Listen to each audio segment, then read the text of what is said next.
Hello everybody, welcome along to another edition of the Red and White Ball. This edition in theory should be shorter than previous editions because the Cork Championships, the Cork County Championships are on a weekend break, if you like.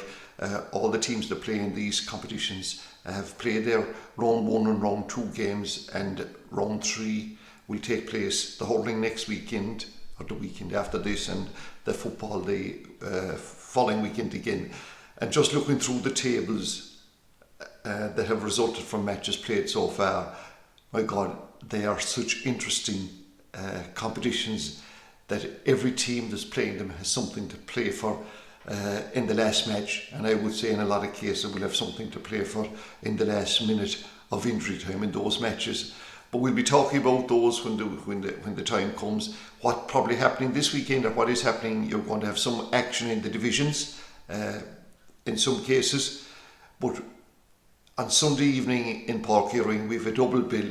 The final of the colleges divisional section of the Premier Senior Hurling goes on at 6 o'clock, and at 7:45 we have the football equivalent. The hurling final will feature, I suppose no surprise, Imokilly and Avondhu.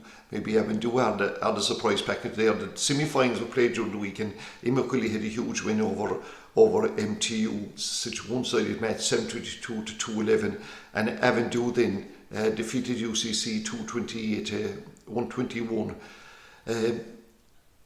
On paper, what as somebody said, our matches ever won on paper, Imokilly should be the favourites here. But I think this has been a good competition. And of course there's nothing perfect, absolutely not. But it gives players an opportunity to play the Premier Senior if they come from clubs that they themselves aren't playing either in the Premier Senior competition or the Senior A. The game at 6 o'clock, as I said, the winners of this will be presented with the inaugural Dennis O'Riordan Memorial Cup.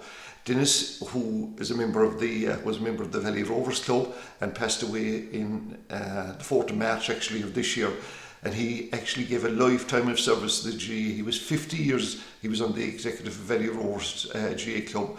He was 14 years, I think, the club treasurer. He was the main person in the club lotto, and I mean that in every sense of the word. He was 21 years its coordinator. He was 32 years, I think, a county board delegate, and he was in the South East Board for 11 years.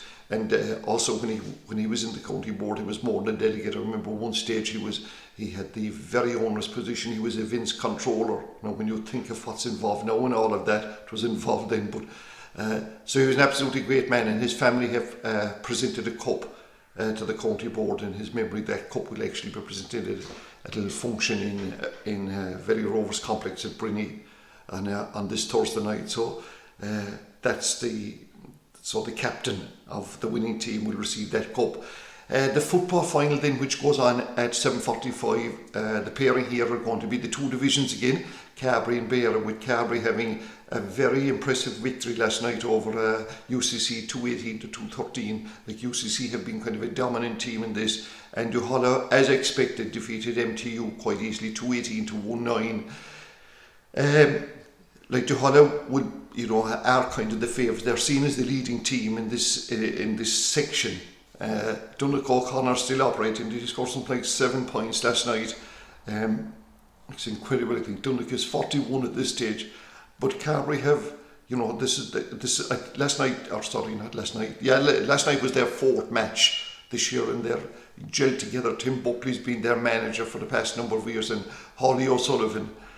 I'd say when Hawley will be, if Carbery win it, the winners of this competition in hurling football, they play the bottom 2nd team in the county quarter final.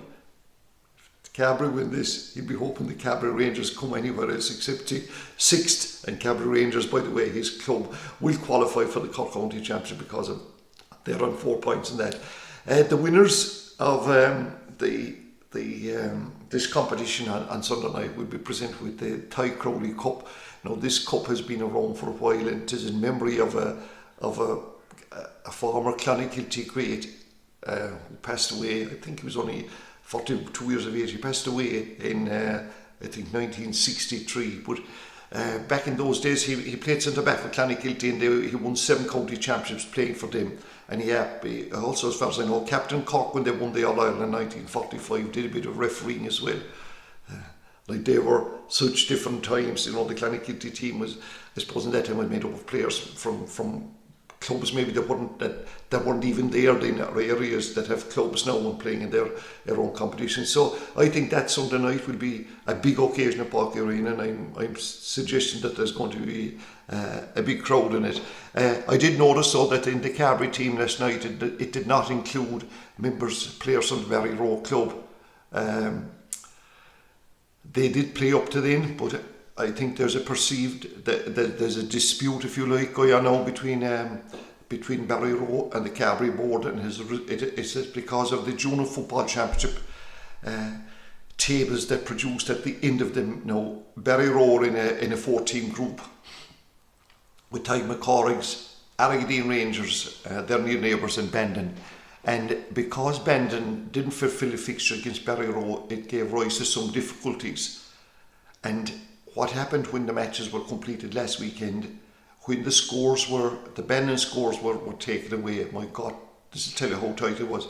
Each of the four teams had 4 points, but on points difference, I think it was a case of that Tadhg McCorrick's topped the group in +1, and Arraghdeen Rangers were in second place on 0 difference, and then Barry Row on -1. Barry Row seemed to think that, and their 2 players, I think Robbie Coyle, I'm sure, played in the past, maybe with Camogie and David O'Sullivan, they argued that they weren't fully aware of I think this is their argument, they weren't fully aware of the regulations that attached to the competition, and maybe had they known that they would have gone for, say, in their last match last week against Tadhg McCorrick. But it is a pity it happened, because it was the best structured championship in a probably long time at divisional level. 16 teams, 4 groups of 4, operate on the very, very same criteria as the Cork Championships. So it's a pity that happened, and your views on this, whether the players, I don't know whether they withdrew themselves, whether their club decided to withdraw them, but it's a pity. I've absolutely no doubt when it comes down to that simple thing, those 2 players I'm sure would love to be playing for Camogie, and who knows, maybe they can still. But anyway, that's that. Then we have ladies football. Their senior championship starts this weekend. I was telling you there was last week that there's 2 groups in this. We have the first matches this weekend, and the first group, I'd say it is kind of made up of, well, it's made up of 4 teams, but the 2 favourites are in here, I would suggest, in that you have Mournabbey, Aero, Fermoy and Valley Rovers, and they have 2 matches this weekend at 1 o'clock on Sunday, where Fermoy take on Mournabbey. Like, you'd have to fancy Mournabbey in that one, and Aero take on Valley Rovers, and likewise Aero, they're the coming team. Maybe they're the team that eventually take over from Mournabbey, but that's for another day now. The top 2 will qualify. In the second group, which is made up of 5 very, very even teams, I would suggest, you've Inch, Bride Rovers ahead of St. Val's and Clonakilty, and on Sunday, the 2 games in that, first game's at 1 o'clock, is ahead of taking on St. Val's, and I think ahead of, should be the favourites there, like they have Roisin Phelan plays with them, and Hannah Looney and the Leahy sisters. So I give them the nod. The other game, Bride Rovers, Inch Rovers, the local derby, goes on at 6 o'clock, so that's a really close scenario. I would think, I'm not too sure that I'd put my money on any of them. And that group is an actually great group. And then next week, the intermediate and senior championships will start. Now, the Camogies, I was telling you, is divided up, and the senior Camogie is divided up in 4 groups again. There's 3 groups with the club teams, and then there's 1 group with the divisions. And in Group A, last night, Corsi Rovers and Enniscarra draw, Joanne Casey getting the equalising score. That was a really good game. Tonight we've Douglas playing Glen Rovers. It just strikes me how all the, I better not say the good teams, but from what I perceive to be the better teams may be in that group. And then on Tuesday night of this week, Ballygavin defeated Newstone by a single point, and Clydove were 7-point victors over Father O'Neill's. In Group C tonight, Aero take on Ballincollig, and last night in that group, St Finbarrs are expected had a big win over Inniskeen. And then finally in the divisional section, you had Imokilly already defeating. They defeated Carrickdown, and Shandoon, the county champions, were too good for Carbery. And the two games this weekend, they're on Sunday evening. Avondhu take on Carbery. I'm not too sure how you'd call that one. And Shandoon and Imokilly should be a really decisive game, because I think there's only one team will come out of that. Then in the intermediate, 2 games on Friday night. Blackrock taking on Brian Dillon's. That's a kind of a city club I'd fancied. Maybe Brian Dillon's there. And Ahabullock taking on Watergrass Hill. Those 2 games on Friday night. And on Saturday then, Newtown Chandram taking on Valley Rovers, and the neighbours up in North Cork, Ballyhay and Charleville will engage each other, if that's the right term. And I'd imagine there's as much rivalry between those Camogie teams as there between their GAA teams. In soccer, if you're a Man United fan, I presume that you must be in a desolate place, is all I can say. What a disastrous start to the Premier Division. Like, I suppose when they lost the first day, I won't say it was considered to be too bad or anything like that, but losing last week to Brentford 4-0 set all sorts of alarm bells on ringing as to what's happening in that club that was mighty at one stage. Anyway, this weekend we have Spurs, who were involved in a bit of a handshake issue last week with their manager Antonio Conte and his Chelsea counterpart. They were probably trying to do a take-off of the Henry Shefflin and Brian Cody job. Anyway, Spurs take on Wolves. Crystal Palace take on Aston Villa. They held Liverpool, remember, to a 1-1 draw. Then Everton and Nottingham Forest. Nottingham Forest fans were on celebratory move last week after getting their first win in Premier League football in 28 years. This is their first year up. Bournemouth will take on top of the table side Arsenal. And then on Sunday we've Leeds taking on Chelsea, for our Leeds fans. Newcastle taking on Manchester City, and City again are obviously going to be up there at the top, and they are now. And then on Monday night, now if you want to be a cynic, you could say this is a bit of a relegation battle. Liverpool have drawn their first 2 games. They play Manchester United. My God, what will the score that be? I leave it to your own imagination. Anyway, in the League of Ireland, now Cork City are still 4 points ahead. And I think they are going to win this league, but they've had a bit of a speed wobble in that they were beaten by Treaty United 2-0 last weekend, and then the match they had in hand, they drew with Waterford on Monday night. So this weekend they take on Cove. They travel to Cove to take on Cove Ramblers, and they will win that. Well, they should, shouldn't they? But Galway United, the team that's in second place, they also slipped last week in defeat. By the way, they were defeated by Waterford. So, like, Cork City just need to start scoring goals again. I think that's the big issue with them. Finally, to athletics, and I suppose from a Cork point of view, we were a tad disappointed earlier on in the week when the great Phil Healy, she just had one of those bad runs in the 400 metres heats of the European Championship, and afterwards, like, she admitted, said not good enough, and couldn't offer an explanation. But sure, look, how many great athletes have bad days? Probably more than they have good days even. And then Darragh McElhinney, we thought maybe that he would do a little better, but like, he's so young, this young man, like, and taking part at senior level, he'll have glory days ahead of him as well.